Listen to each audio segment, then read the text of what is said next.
We're diving into a massive shift in how the world's most powerful AI is being trained, and it involves a 50-year-old tabletop game. It turns out that Dungeons and Dragons isn't just for hobbyists anymore. It has become the ultimate high-stakes testbed for the future of artificial intelligence. Researchers are using D&D to solve a major problem. AI models are great at short tasks, but often forget things or lose plot during long projects. By making AI act as dungeon master, they are forcing these models to manage complex rules, long-term memory, and social dynamics, all skills that will eventually run our businesses and personal assistants. What do you think about this, John? I like this. Again, this is where we need to go with AI research and things like that. So for those of you that don't know, Dungeons and Dragons, it's not just a game. It's a complex multi-agent environment that are governed by numerous rules, evolving scenarios, and strategic necessities that unfold over hours or, as I'm told, even days. So unlike traditional AI benchmarks that focus on short, isolated tasks, for example, answering a question or classifying an image, D&D actually requires AI to remember past events, plan multiple steps ahead, interpret narrative descriptions, and coordinate actions with teammates, including humans. So by simulating these D&D campaigns, researchers can actually quantify how effectively these LLMs maintain continuity, adhere to constraints, and make strategic decisions over long spans of interaction. And so how they did this was they set it up by assigning roles to LLMs, such as Dungeon Master or DM, who is essentially responsible for narrating the game world and setting challenges, and also player characters that must interpret those narrative cues through game mechanics like dice rolls, combat, and turn-based actions. Now, the complexity arises from balancing rule adherence, state tracking, so keeping track of the world and characters, and decision quality over many turns, which are tasks that stress test a model's planning, memory, and reasoning capabilities. And so I know I'm talking a lot, but there's a lot to kind of talk about, and then we can dive into this. So in these experiments, they tested with multiple contemporary LLMs, and they were evaluated head-to-head. So the metrics included how consistently they maintain in-game character roles, how they make tactical decisions during combat, and follow intricate rule set of D&D. And so according to early report comparisons, some models showed advantages in structured reasoning or tactical adaptation. For example, Claude variants sometimes outperformed others in decision quality, while others exhibited more creative or unpredictable behaviors influenced by narrative context, which highlights that different architectures and training regimes yield different long-term decision competencies. I think this is one of the coolest research studies that have been done with AI since we've been doing this podcast. What are your thoughts on this, Craig? Well, I have two schools of thought on this. I have one school of thought that says whoever's doing this are D&D fans that just want to play D&D, get it started in the morning and hop back on and have an AI dungeon master for them. Which, there's nothing necessarily wrong with that, because I think it's been the dream of a lot of players for a long time, which is why D&D online games are more popular when people can play together. No one has to DM, and everyone gets to experience the shared world. That aside, to understand this, let's just break this down a bit. An AI dungeon master is an artificial intelligence system that assumes the role traditionally held by a human dungeon master, which controls the world around the players. The players control themselves and only themselves. Yeah. And, maybe they can call a pet or whatever, and the pet may or may not do what they want. That's up to the dungeon master. The weather, the world, how everyone reacts, all that's up to dungeon master and rolls of the dice. So instead of a person orchestrating game scenarios, creating storylines, or enforcing the rules, the AI-powered system takes charge of these. And the books are complex. There are multiple 500-page books that it has to learn for rules books for each of the classes and all that stuff, and keep that in mind.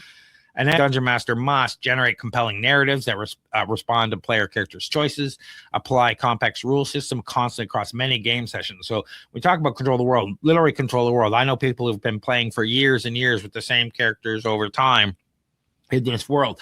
So the AI would have to remember all that stuff that went on before, control multiple non-player characters with distinct personalities. Remember that Mabel, the librarian, has two cats. They're named this and that's in this town over here. But now you're talking to another librarian in this city, and that's not Mabel, and they don't like cats. That's a completely different personality thing.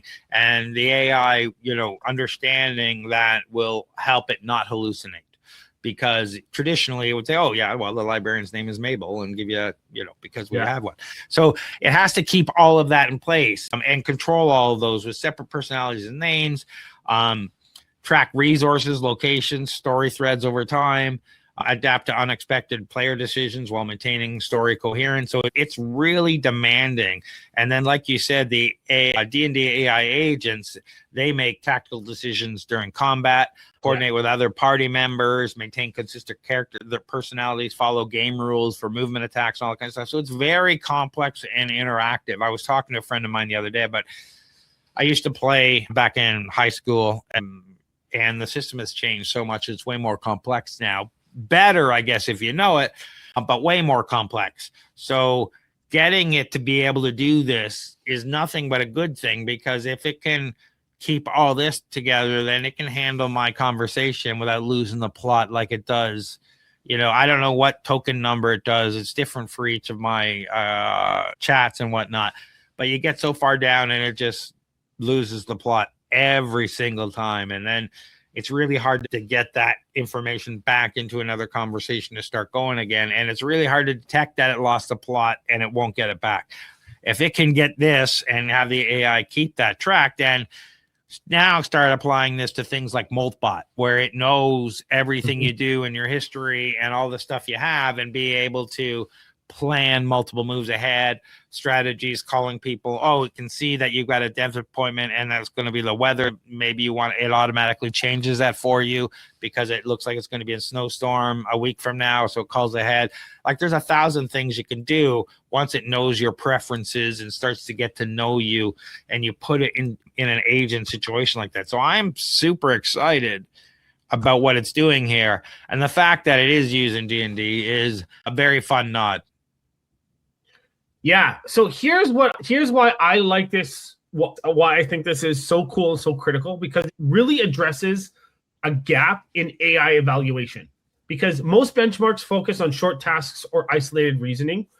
And then as AI is increasingly deployed in settings where it must operate over extended time spans without constant human prompting, like, for example, like you talked about, autonomous agents, project management assistants, or strategic planning tools, we need these new evaluation frameworks to evaluate the efficacy of these LLMs. And so D&D's, like you said, their complex narrative, strategic depth, that provides a real practical proxy for these real-world long-term tasks. I think what we need to do with this is take this and continue with this and figure out what that evaluation benchmark is going to look like for these long-term kind of tasks, if that makes sense. Yeah, they've got a plan for this NeurIPS AI study. And they've got a specific research plan for a large-scale human participation, which suggests over 2,000 experienced D&D players head-to-head and cooperative scenarios pairing human against agents, quantitative metrics for rule adherence, strategic effectiveness, and resource management. So such a study would represent a significant methodological advance, moving AI closer to the real world. So they're planning this for 2026, but I don't know if it's actually going to happen. But you're right about how smarter customer support actually understands the vibe of the conversation, not just keywords. Your AI project manager won't forget a detail you mentioned 3 weeks ago when you're like, what was that we were talking about? Business will use these D&D trained models to simulate market changes and multi-step competition strategies. So you could get it to do so many different things. It's analyzing the competition, and when it changes stuff, what do you do? And it automatically can update your services, pricing, or whatever based on rules that you set, based on what's happening out in the market. And you wake up in the morning and things have changed. Right. So this is really cool. We'll have to see where it gets to and where it doesn't. Yeah. I'm excited to see the follow-up to this.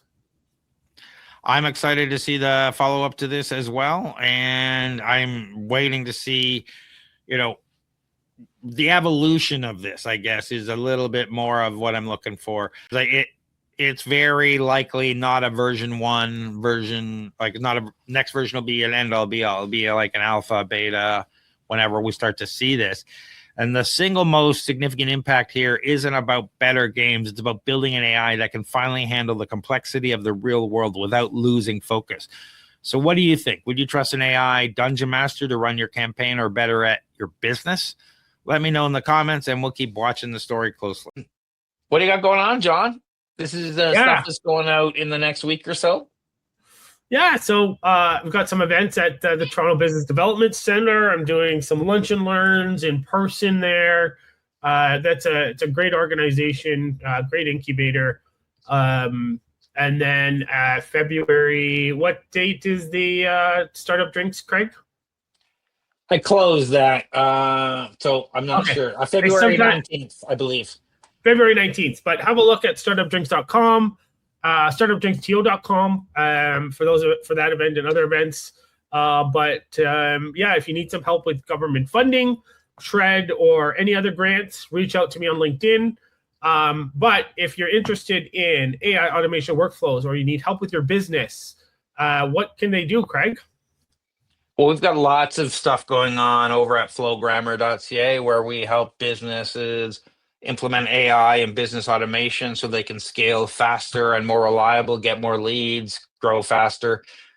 We also have a growing community over at flowgrammars.ca where we do Flow Grammar Cafe, we do live build events, we do demo events, we get the community together online and in person several times a month to show and demo and support anybody who's trying to do this, learn automation, end-to-end AI agent building. So check all that out. We have a series of events called Flow Grammar Cafe. The next one's February 6th, March 6th, and April 2nd. We do those right now in partnership with Workhouse, and those are full day drop-in headphones, laptop, and work. And we'll have some experts on site that can help you troubleshoot. And we all kind of do a little walkthrough in the afternoon about what you're working on and, show us what you're working on and stuff. And it's really cool. So check all that out over at flowgrammar.ca and flowgrammars.ca, and coming soon. And you can sign up for this now, flowgramming.space. An AI agent and workflow marketplace where people can buy and sell agents or workflows. So if you're building agents and don't know what to do with them, where to sell them, go over there and check that out. Again, flowgramming.space. Or if you're building workflows, or if you want agents or workflows built, you can go over there and buy them. We have some interesting guarantees, and it's coming soon, so you can get your name on the waiting list right now. That's all we got going on, John. For everything else, go to torontostarts.com. I don't even think I mentioned it that whole time.